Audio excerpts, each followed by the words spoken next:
Jake Morrison wiped the grease from his hands and stared at the translator device sitting on his workbench.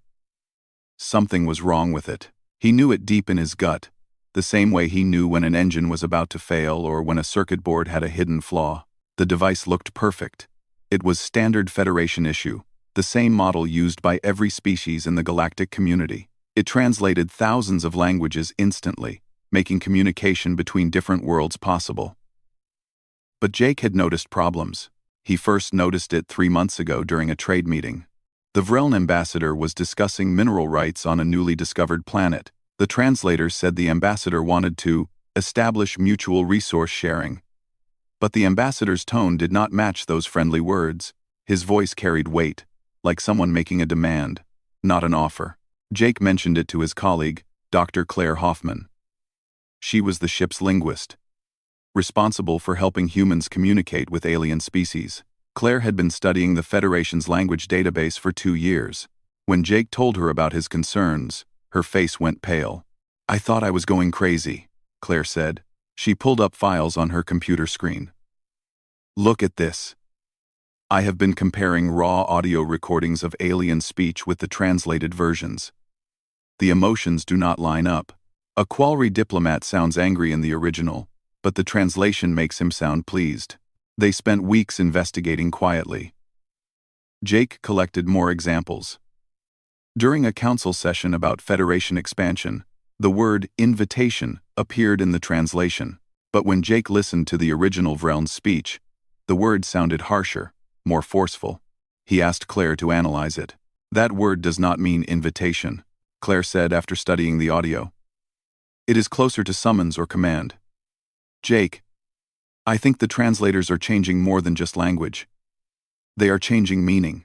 Jake decided to build his own translator. He would use human programming instead of the Federation's locked systems. It took him 6 weeks, working late into the ship's night cycle. He pulled apart the Federation device, studied its circuits, and rebuilt everything from scratch using human computer code. Claire provided him with raw language samples she had secretly recorded. She gave him Vreln audio files, Theron speech patterns, and Qualry vocal structures. Jake fed everything into his custom translator and programmed it to give direct translations without any filtering. The Endeavour was docked at Federation's central hub, a massive space station where diplomacy happened. Species from across the galaxy gathered here to make decisions, sign treaties, and discuss galactic affairs. Ambassador Ben Carter led the human delegation. He was a careful man, thoughtful, and strategic. Jake did not tell Ben about the translator project yet. He wanted to test it first. He wanted to be sure before making accusations that could damage Earth's relationship with the Federation. The opportunity came during a routine council session. Jake sat in the observer's gallery with other technical staff. Claire sat beside him. Down below, representatives from hundreds of species filled the chamber. At the center podium stood Council Chairman Vorak, a senior Vreln official with silver skin and 4 arms. Vorak began his speech. The standard translators everyone wore translated his words into their native languages.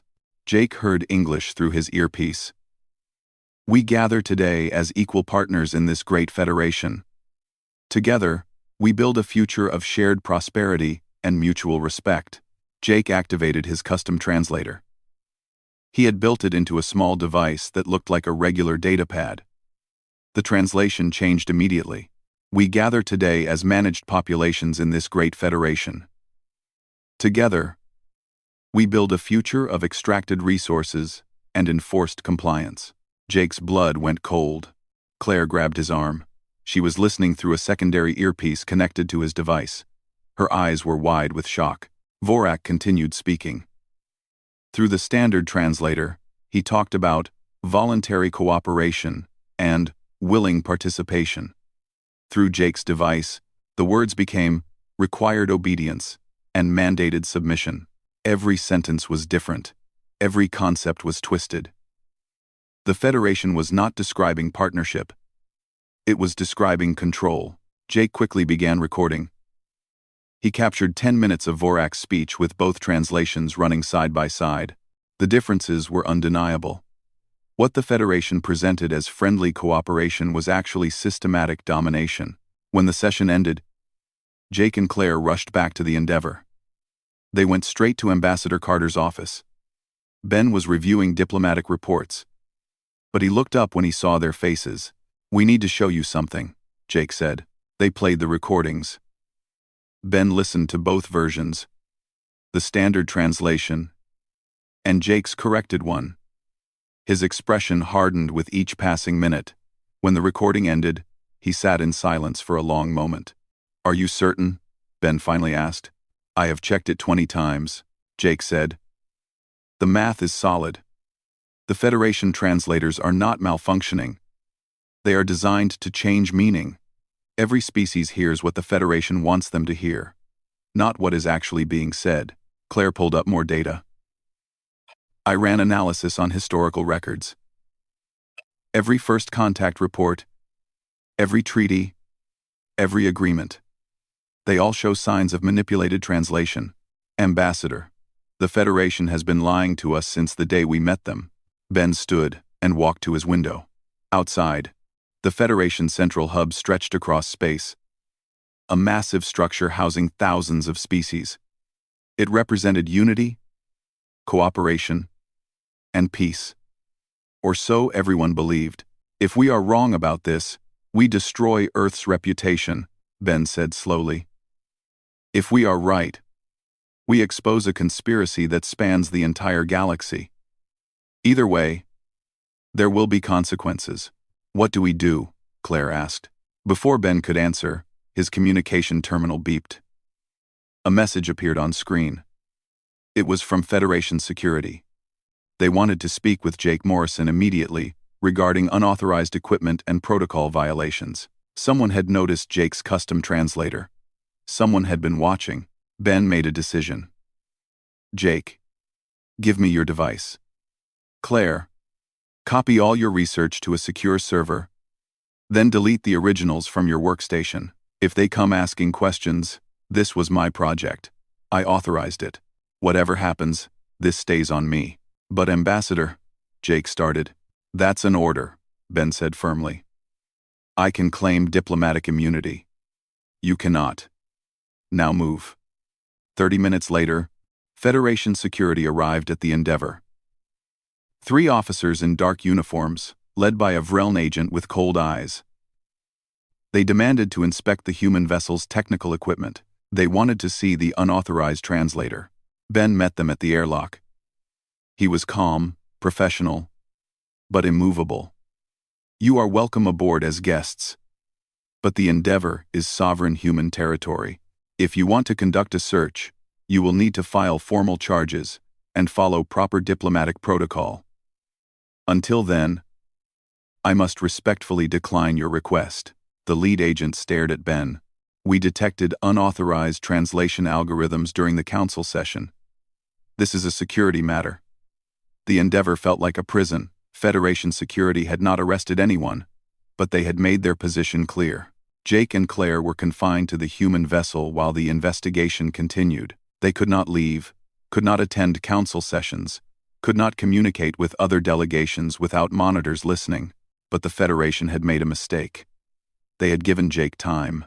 In the 3 days since the confrontation, Jake had done something clever. Before Ambassador Carter took his custom translator, Jake had uploaded its translation algorithms into the Endeavor's main computer system. Now every communication terminal on the ship could access the corrected translations. Jake sat in the ship's data center with Claire and Amy Chen, the communications officer. Amy was young, but brilliant, capable of managing complex networks with ease. She had grown up on Earth's moon colony, where communication delays taught people to be creative with technology. "I have been running old messages through the new translator," Amy said, her fingers flying across her keyboard. "Every archived communication from the Federation for the past 5 years. The results are bad. Really bad." She pulled up a document on the main screen. It was Earth's initial contact agreement with the Federation, signed 20 years ago. The original translation described it as an invitation to join the galactic community as equal partners. The corrected translation was different. Acceptance of terms for managed integration into the Federation hierarchy. Claire read through more documents, her face growing darker. Trade agreements are resource extraction quotas. Educational programs are indoctrination protocols. Scientific cooperation means technology confiscation. Every single agreement has been twisted. Jake pulled up the first contact reports. When Federation ships arrived at Earth, they presented themselves as peaceful explorers, offering friendship. The corrected translations showed something else. The Federation had evaluated Earth's military capacity, economic resources, and strategic location. They had decided humans were useful enough to integrate, but not strong enough to resist. They gave us an ultimatum, Jake said quietly. Join the Federation or be isolated. We thought we were choosing partnership. We were actually choosing the least bad option. Amy discovered something worse. She found references to other species who had refused Federation membership. 12 civilizations over the past 1,000 years had rejected the Federation's terms. Amy tracked what happened to them. The Kethran Empire collapsed 3 years after refusing membership. She read from the records. Economic sanctions destroyed their trade networks. The Yalor Confederation suffered a mysterious plague that killed half their population. The Dorvian Republic had a civil war that split their species into 4 separate factions. Claire checked the medical and historical databases. These were not natural disasters. The timing is too perfect. Every species that said no to the Federation was destroyed within a decade. The implications were terrifying. The Federation maintained control not just through lies, but through fear. Join us or die. But they made it look like choice, like friendship, like cooperation. Jake made another discovery. He had been analyzing the physical structure of the Federation translators. Deep inside the circuitry, he found something unexpected. A small transmitter that operated on extremely low frequencies. This is not just a translator, he told the others. It is broadcasting a signal. Very subtle, just at the edge of human hearing. I need to test what it does. He built a detector and scanned the crew. Every person who wore a Federation translator for extended periods showed unusual brain activity patterns. The low-frequency signal was affecting their neural responses, making them more suggestible, less likely to question authority. But humans showed much less effect than the Federation probably expected. Claire researched why. She found that human brains were unusually diverse in how they processed language. Earth had developed thousands of languages independently, creating incredible linguistic variety. This diversity made human neurology more resistant to manipulation. We are accidentally immune, Claire explained. Other species evolved with fewer languages. Their brains process communication in more uniform ways. The Federation's subliminal signals work better on them, but humans question everything. Our brains are wired to notice when something feels wrong.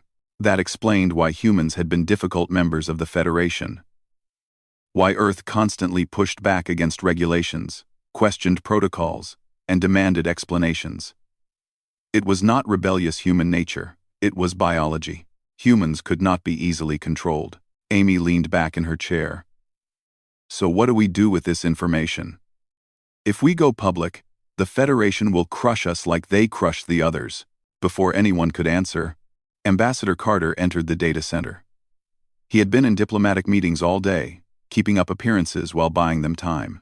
We have visitors, Ben said. 3 of them. They came separately, through back channels. They want to meet with us privately. The visitors arrived late that night. Jake, Claire, Amy, and Ben met them in a secure conference room. The ship's internal sensors were disabled to prevent surveillance. The first visitor was a Theran engineer named Vex.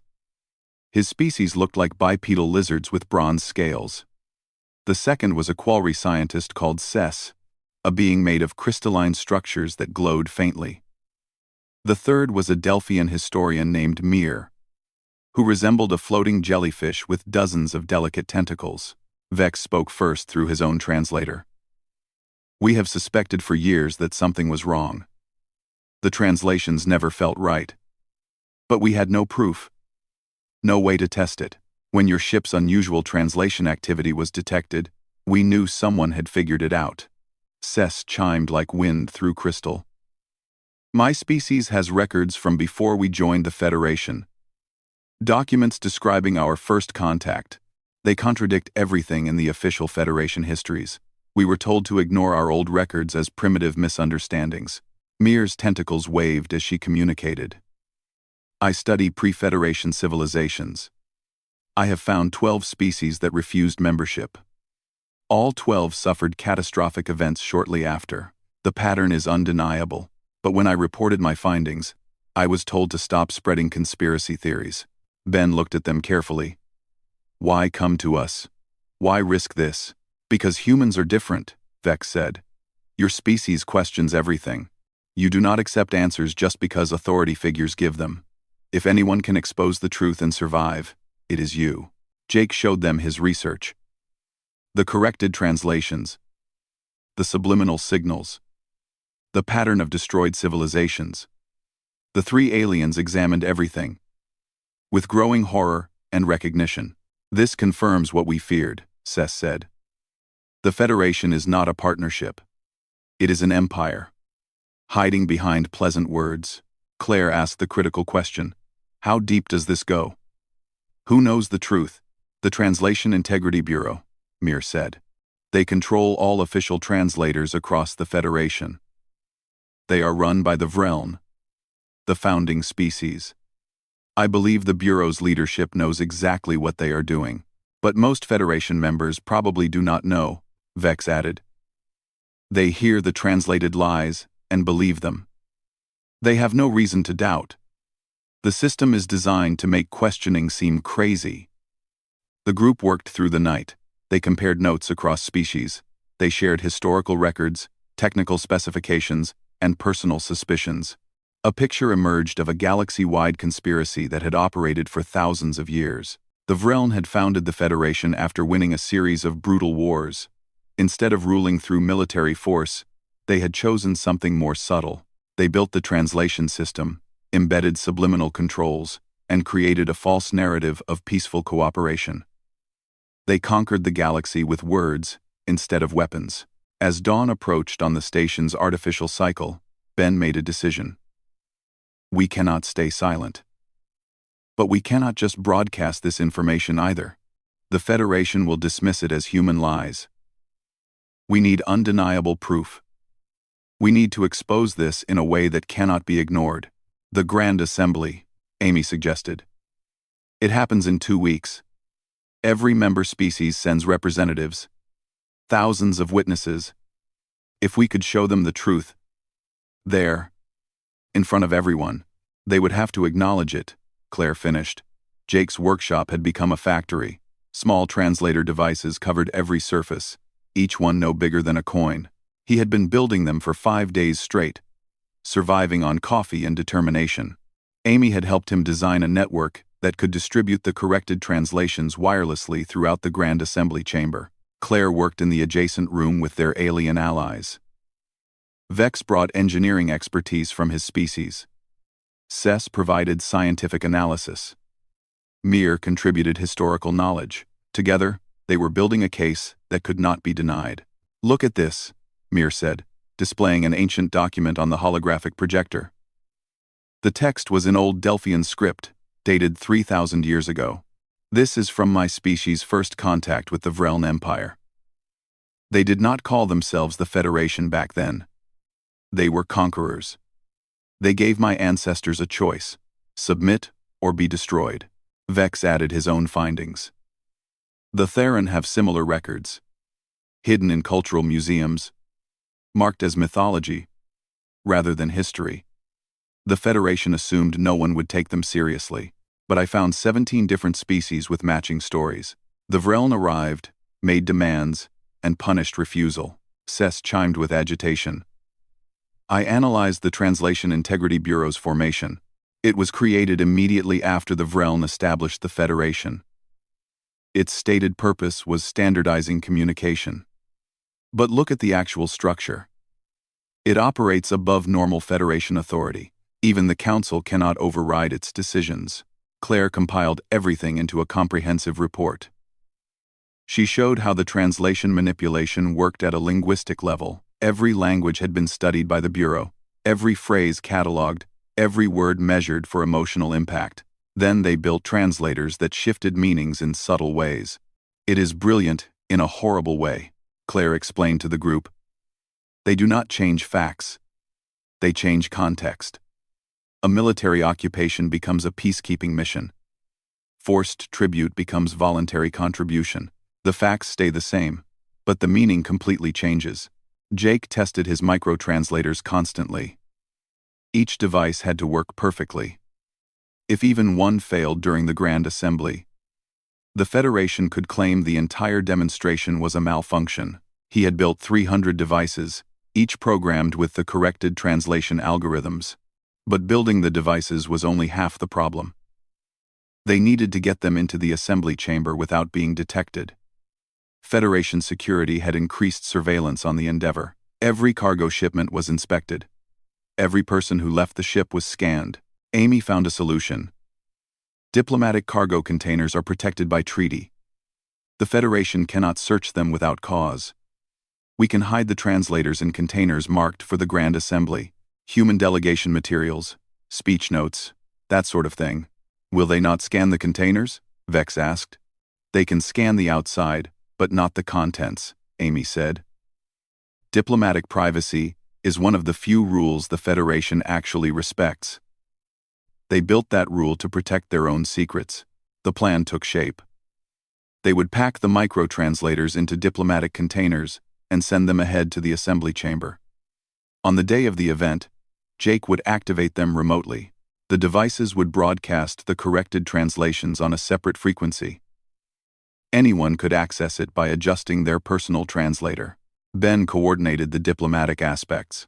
He had been holding meetings with sympathetic species, carefully gauging who might support them. He found more allies than expected. Many species had quiet doubts about the Federation. They just needed permission to voice them. The Corthan representative told me something interesting, Ben shared during one of their planning sessions. His species tried to leave the Federation 15 years ago. They wanted independence. Within months, their economy collapsed. Trade routes were blocked. Resources became scarce. They had no choice but to rejoin. He thinks it was deliberate sabotage. It fits the pattern, Claire said. Control through dependency. Make species rely on the Federation, then punish any attempt at independence. Mir had been investigating the Translation Integrity Bureau more deeply. She discovered something that chilled them all. The Bureau did not just control language. They controlled information itself. Every database, every historical record, every educational material in the Federation passed through their systems first. They are the editors of reality, Mir said. What we call history is what they allow us to know. Any inconvenient truth can be rewritten or erased. I found gaps in the records, entire civilizations that existed and then vanished from all official documentation. Why does no one notice? Amy asked. Because the translators make you trust the system, Jake said. The subliminal signals reduce critical thinking. People accept what they are told. And humans are the only species resistant enough to see the problems. On the 8th day, disaster nearly struck. Federation agent Crix requested a formal meeting with Ambassador Carter. Crix was high-ranking in the Translation Integrity Bureau. A Vreln with silver skin and intelligent eyes. He had been investigating the translation incident since it happened. Ben met him in a neutral conference room on the station. Jake and Claire monitored the conversation remotely through hidden cameras they had installed. Crix did not waste time. Ambassador, I know what you are planning. The unusual manufacturing activity on your ship, the secret meetings with other delegations, the diplomatic containers being sent to the Grand Assembly. You plan to expose the translation system. Ben's face remained calm. That is quite an accusation. It is not an accusation. It is an observation, Crix said.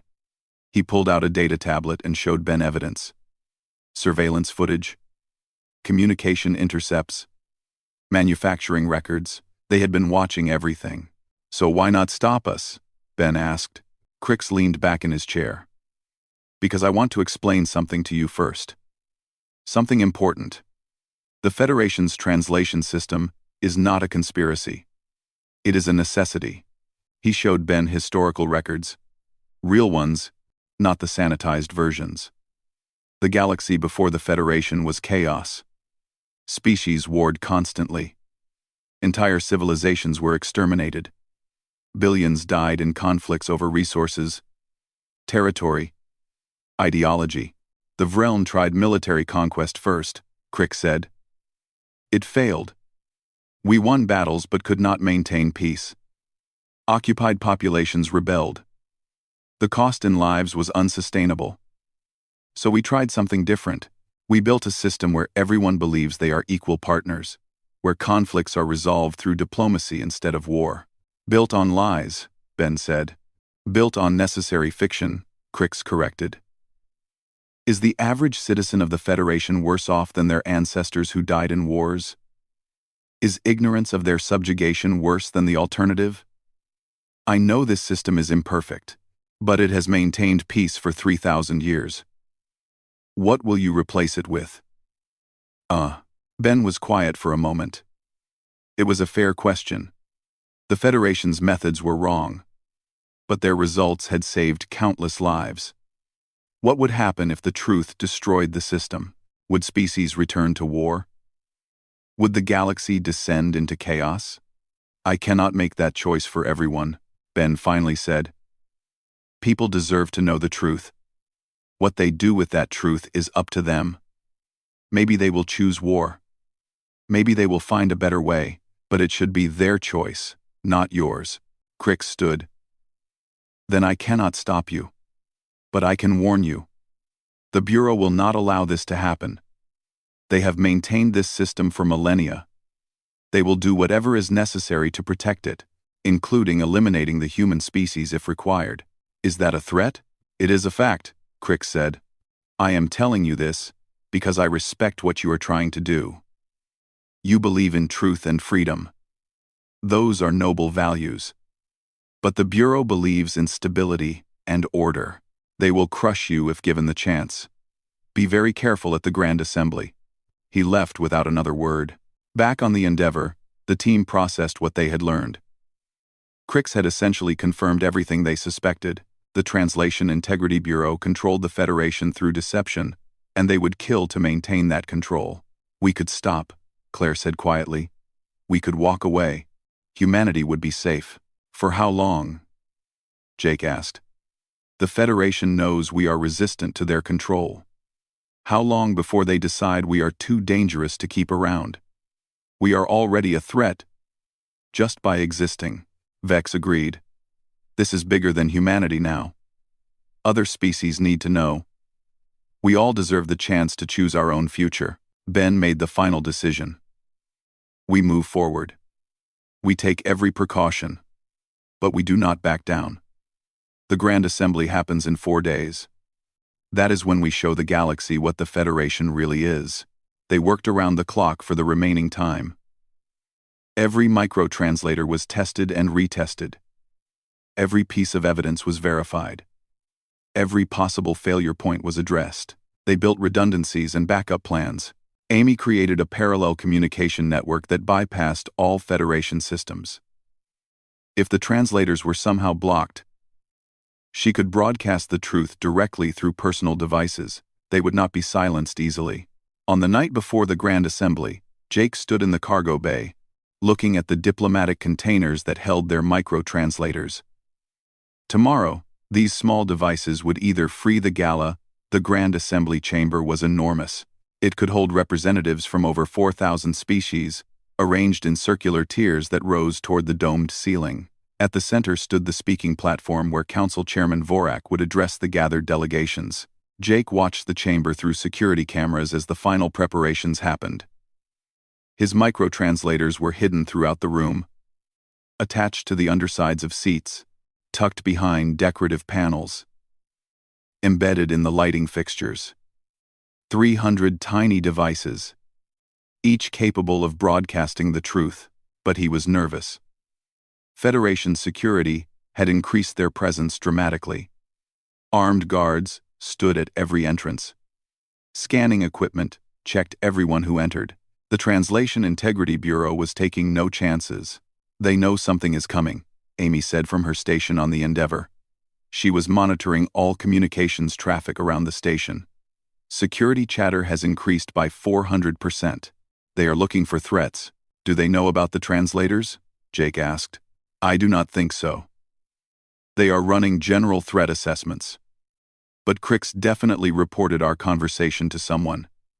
The Bureau is on high alert." Claire was making final adjustments to their evidence presentation. She had compiled everything into a single, devastating report. Historical records from multiple species, showing the Vreln's true history. Linguistic analysis proving the systematic translation manipulation. Technical specifications of the subliminal control signals. Medical data showing the neurological effects. "This is bulletproof," she said. "Anyone who looks at this data objectively will see the truth. The question is whether people will want to look." Vex, Cess, and Mir had been working with their own species delegations, preparing them for what was coming.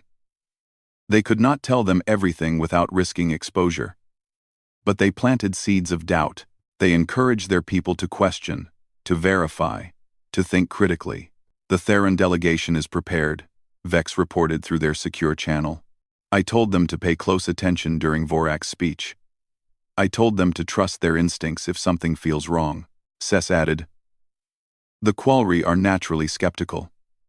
I have shared some of the historical contradictions with them. They are curious now. They will listen." "The Delphian historians already suspect something," Mir said. "I have been dropping hints for weeks. When the truth comes out, they will be our strongest supporters." Ben was playing the most dangerous game. He had scheduled private meetings with a dozen key delegations in the hours before the assembly. He could not reveal the plan, but he could prepare the ground. He met with the Korthon representative, a being named Dral, who had survived his species' failed attempt at independence.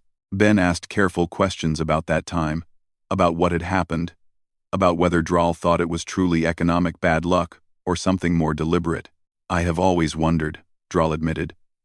"The timing was too perfect. The problems too coordinated.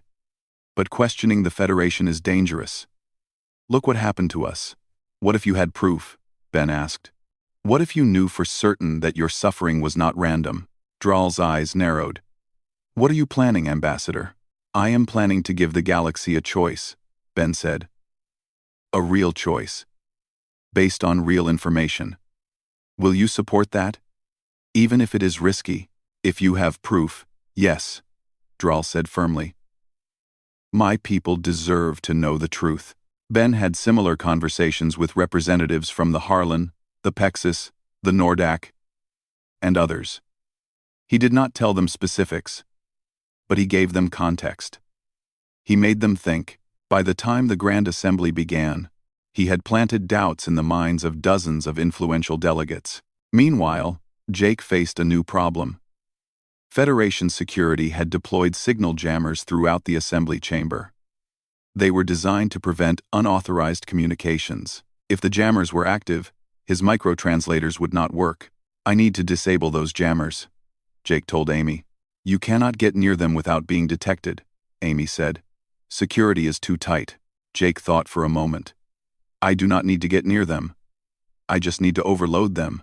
If we generate enough communication traffic on similar frequencies, the jammers will either shut down or burn out. That would require coordinated transmissions from hundreds of devices simultaneously," Amy said. "We have 300 microtranslators," Jake pointed out. "Before they start broadcasting translations, we use them to flood the jamming frequencies. 30 seconds of concentrated signal should be enough," Amy ran the calculations. "It could work. But you will only get one shot. If the jammers do not go down, the entire plan fails. Then we make sure they go down," Jake said. The day of the Grand Assembly arrived. Delegates from across the galaxy filed into the chamber. Humans, Vreln, Theron, Qualri, Delphian, and thousands of other species. They took their assigned seats, adjusted their translators, and prepared for what they thought would be a routine session about trade regulations and resource allocation. Jake sat in the human delegations section with Claire and Amy. Ben sat at the front as the official representative. Around them, their allies were scattered. Vex in the Theron section. Cess with the Qualry. Mir among the Delphians. They looked calm. But Jake could feel the tension. Council Chairman Vorak entered the chamber to formal greetings. He was flanked by 6 other Vreln officials, all high-ranking members of the Federation Council. They took their positions at the central platform. Federation security stood at attention around the room's perimeter. Jake counted at least 50 armed guards. If things went wrong, if violence broke out, people would die. Vorak began his opening remarks. Through the standard translators, his words sounded noble and inspiring. He talked about unity, cooperation, and shared destiny. He praised the Federation's achievements and outlined plans for continued expansion. Jake activated his signal flooding program. The 300 micro-translators began transmitting simultaneously on the jamming frequencies. The effect was immediate. The signal jammers throughout the chamber started overheating. Warning lights flickered on security consoles. Security personnel rushed to check the equipment, confused by the malfunction. In the chaos, nobody noticed when the jammers shut down one by one. Jake waited until all the jammers were offline. Then he activated the main program.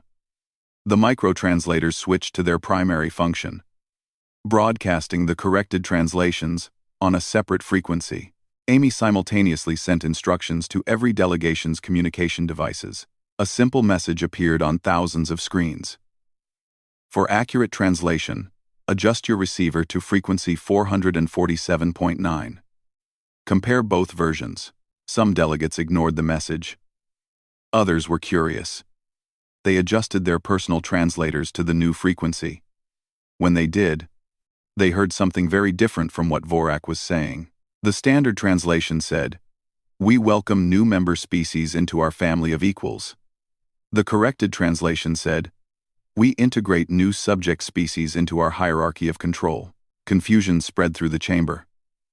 More delegates adjusted their frequencies. More began hearing the 2 different versions of Vorak's speech. Whispers started. Then murmurs. Then open exclamations of shock. Vorak noticed the disturbance. He paused in his speech. "Is there a problem?" A delegate from the Korthan section stood up. It was Drawl. "Chairman Vorak, we are receiving conflicting translations of your words. Can you explain this? There must be a technical malfunction," Vorak said smoothly. "Please remain calm while we investigate." But it was too late for calm. Hundreds of delegates were now listening to both versions. The differences were undeniable. Every sentence, every phrase, every word showed the manipulation. A Harlan delegate shouted, "This is not a malfunction. The words are completely different. Which version is real? Which version is real? Which version is real? Which version is real?" Claire stood up. "The corrected version is real. The standard Federation translators have been manipulating language for 3,000 years. We have proof." She activated her data presentation. On screens throughout the chamber, evidence appeared. Historical documents, linguistic analysis, technical specifications, medical data, everything they had gathered, presented clearly and undeniably. Federation security moved to shut down the presentation. But Amy had anticipated this. She had distributed the data through the parallel communication network. Shutting down the main screens did not stop the information from spreading. Delegates throughout the chamber were receiving the evidence on their personal devices. Vorak's composure finally cracked. "This is human sabotage. They are spreading lies to undermine the Federation." "Then explain the historical records," Mir called out from the Delphian section. "Explain why my species' first contact documentation contradicts your official history. Explain why 17 different civilizations have matching stories of Vreln conquest." "Not cooperation," Vex stood in the Theron section. "Explain why the Translation Integrity Bureau operates above Council authority." Explain why it was created immediately after the Federation was formed. Explain why its structure is designed for control, not standardization. Cess chimed from the Qualry section, the sound cutting through the chaos. Explain why the translators emit subliminal signals designed to reduce critical thinking. Explain why this technology exists in communication devices. Council Chairman Vorak looked around the chamber. The careful system of control that had lasted 3 millennia was collapsing in real time. Delegates were shouting questions. Security did not know who to arrest. The truth was spreading faster than anyone could contain it. Agent Crix appeared at the chamber entrance.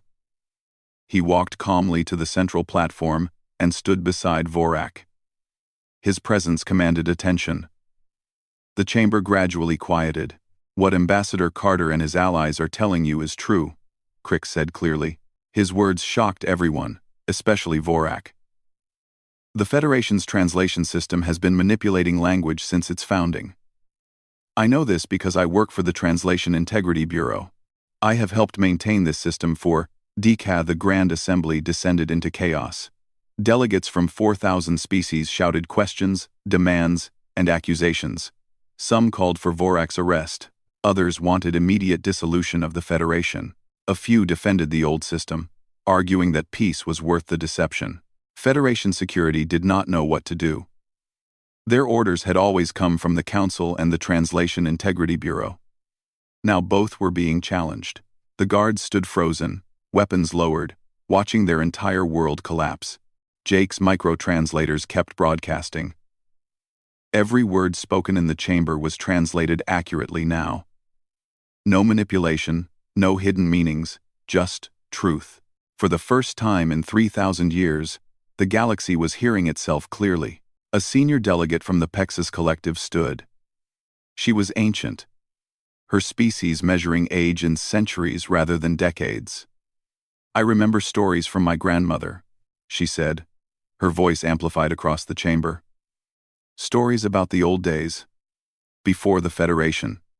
She said, "Our people were given a choice: join or face consequences.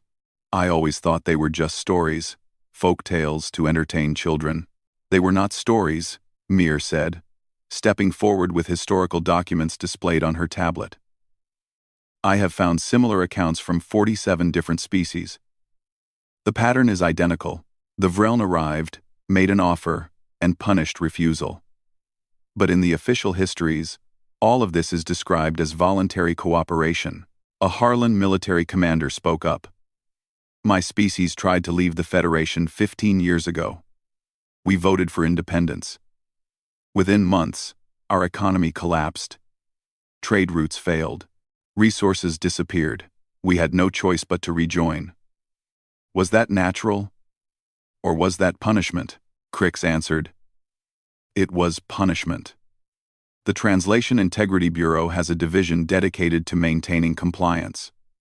Economic sanctions, trade route manipulation, and targeted destabilization. 12 species who refused membership were destroyed. 37 who attempted to leave were forced back through economic warfare." The chamber went silent. The scope of the conspiracy was becoming clear. This was not just about translation. This was about total control of the galaxy through systematic manipulation. Vorak finally spoke, his voice hard. "And what is your alternative? Before the Federation, the galaxy was in constant war. Billions died in conflicts that lasted centuries. We brought peace. We saved countless lives. Yes, we used deception, but we stopped the killing." "At what cost?" Ben asked, standing to face the council chairman. "You traded freedom for security. You made that choice for everyone, without asking. You decided that beings across the galaxy were not smart enough, not wise enough, to make their own decisions. You treated everyone like children who needed to be protected from the truth. Because the truth is dangerous," Vorak shot back. "Look at this chamber right now. Look at the chaos. This is what truth brings: division, anger, conflict. Within weeks, species will start leaving the Federation. Within months, Old rivalries will resurface. Within years, we will be at war again. You have doomed the galaxy to repeat its bloody history. Or, Claire said, standing beside Ben, we have given the galaxy a chance to build something better. Something based on honesty instead of lies. Something where beings choose cooperation because they want to, not because they have been tricked into it. A young Theran delegate spoke hesitantly. How do we know this is not just another manipulation? How do we know the humans are telling the truth? Vex answered his fellow Theran. Because they gave us the tools to verify everything ourselves. The corrected translation algorithms are open source. Anyone can examine them, test them, improve them. The humans are not asking us to trust them.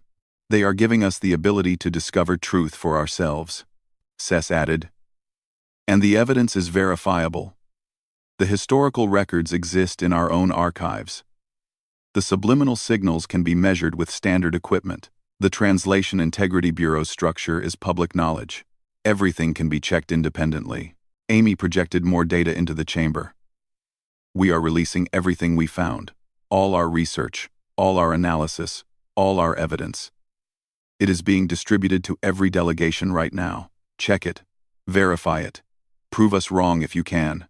For hours, the assembly argued. Some delegates immediately embraced the truth and demanded change. Others defended the Federation, arguing that stability was more important than honesty. Most were simply confused, trying to process revelations that challenged everything they thought they knew. But slowly, a consensus emerged. Whether the Federation's methods were justified or not, the deception could not continue. The galaxy deserved to know the truth. What they did with that truth was their choice to make. A vote was called. It was unprecedented. The Grand Assembly had never voted on dissolving the Federation itself. But these were unprecedented times. The results were clear. 3,200 species voted to dissolve the current Federation structure. 800 voted to maintain it. The rest abstained, wanting more time to decide. The Federation, as it had existed for 3 millennia, was over. But the hard work was just beginning. In the days that followed, the galaxy struggled to reinvent itself. Species that had been dependent on Federation systems suddenly had to make their own decisions.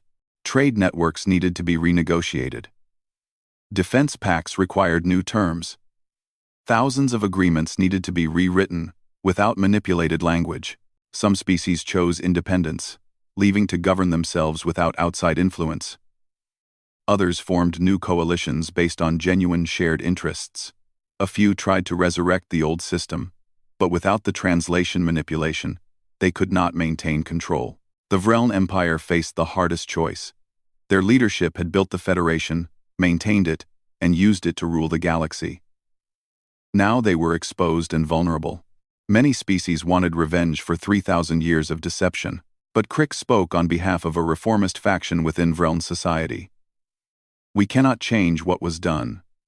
We can only choose what we do next.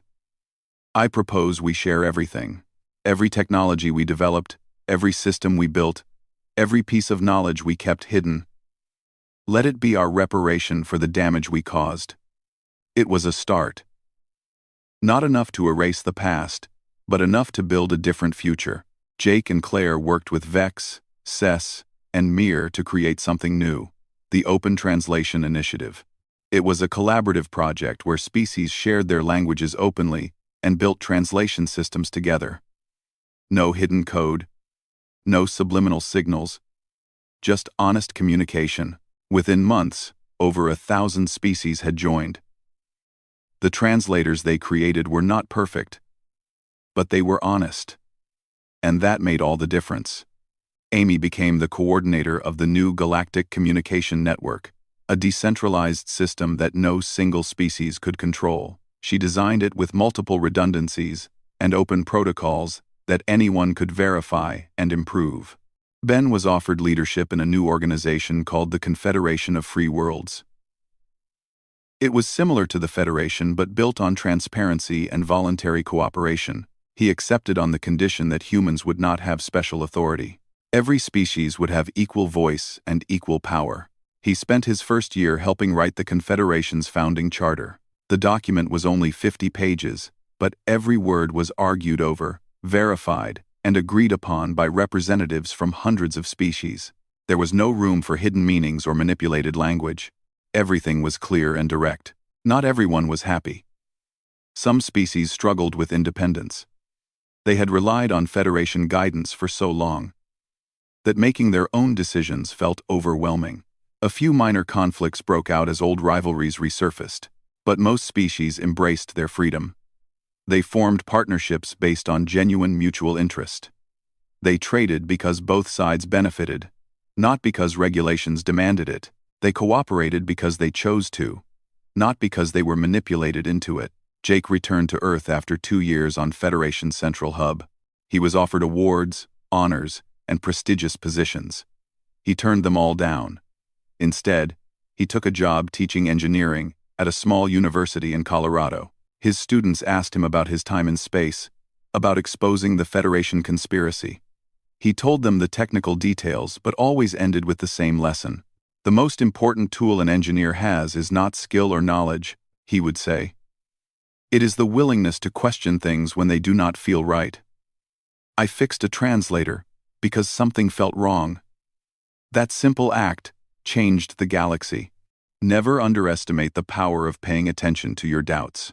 Claire took a position at the newly formed Institute for Linguistic Rights, an organization dedicated to preserving languages and preventing manipulation. She traveled the galaxy, helping species recover their true linguistic heritage and rebuild communication systems based on accuracy rather than control. She and Jake stayed in touch. Sometimes they would meet at conferences or symposiums about translation technology. They always laughed about how a broken translator had exposed the biggest conspiracy in galactic history. "We got lucky," Claire said during one of these meetings. "We were prepared," Jake corrected. "And we chose to act when it mattered." 5 years after the Grand Assembly, the galaxy had transformed. The Confederation of Free Worlds included over 2,000 species operating under honest agreements. Another 1,000 species remained independent. A few hundred still tried to resurrect something like the old Federation. But without the translation manipulation, they could not maintain control. War did not return the way Vorak predicted. There were conflicts. Yes. Disagreements and disputes, but they were resolved through genuine negotiation, not hidden manipulation. And when beings had the freedom to choose their own paths, most chose peace. Agent Crix became an unlikely hero. His decision to support the humans and expose the Translation Integrity Bureau made him a symbol of redemption. He spent years documenting the Bureau's crimes and helping species recover from its manipulation. He never tried to justify what he had done while serving the Bureau. He simply worked to make things right. One day, he visited Jake on Earth. They met in a small coffee shop near the university where Jake taught. They talked about the changes, about the challenges the galaxy still faced, about the future. "Do you ever regret it?" Crix asked. Vorak was right about one thing.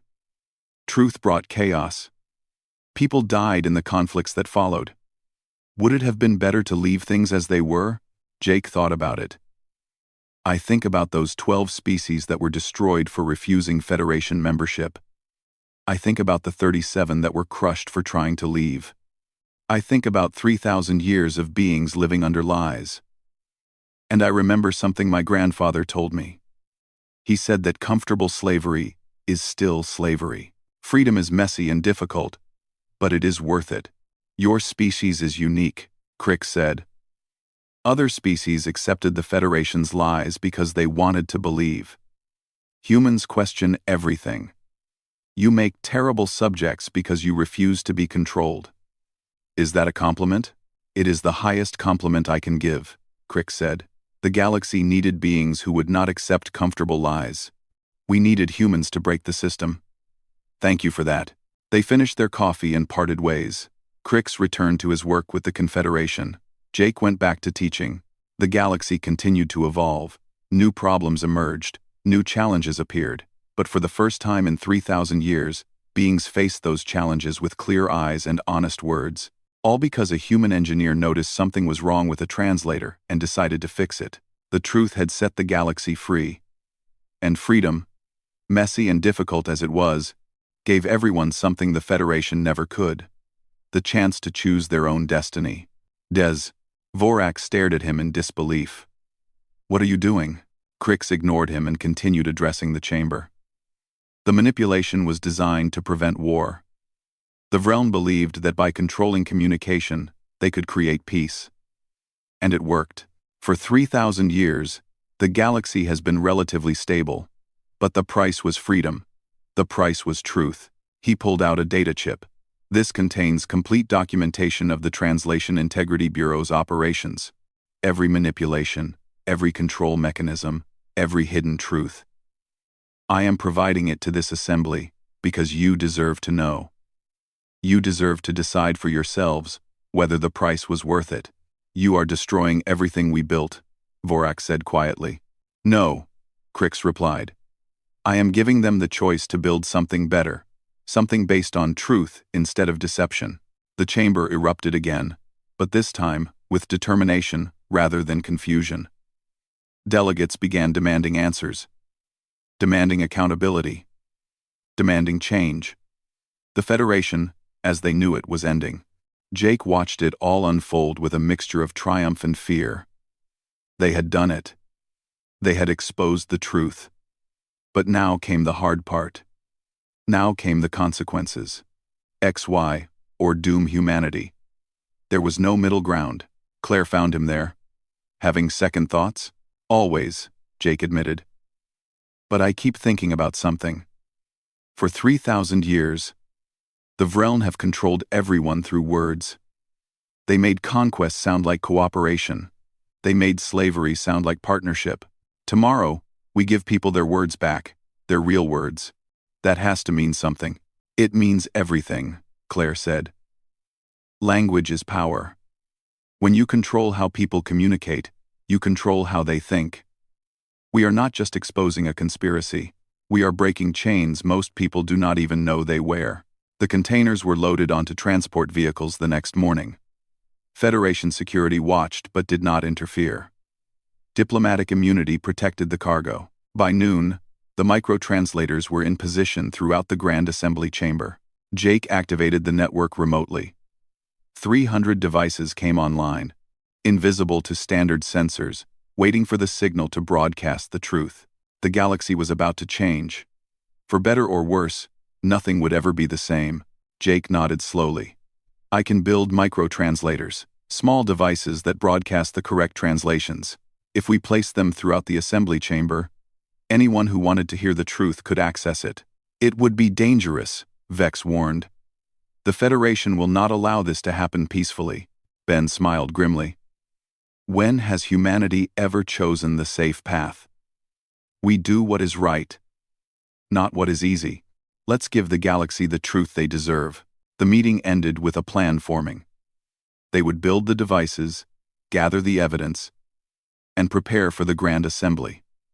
They would expose the Federation's lies in front of the entire galaxy. But as the alien visitors left, Jake could not shake a feeling of dread. The Federation had maintained this secret for 3,000 years. They had destroyed 12 civilizations to protect it. They would not give up power without a fight. Somewhere in the station, Federation security was watching. Somewhere, decisions were being made about how to handle the troublesome humans. The clock was ticking, and the real danger had not even begun. I detected errors in my translation device and attempted to fix it, Ben said smoothly.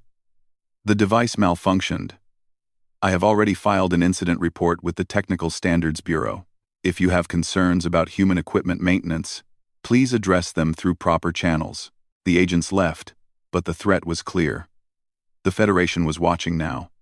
Whatever Jake had discovered, someone wanted it to stay hidden, and they would not give up easily. Back in his quarters, Jake stared at the ceiling. He had fixed a broken translator. That simple act had opened a door he could not close. The truth was out there now, dangerous and undeniable. The Federation was built on lies. And somehow, humans had stumbled onto the biggest secret in the galaxy.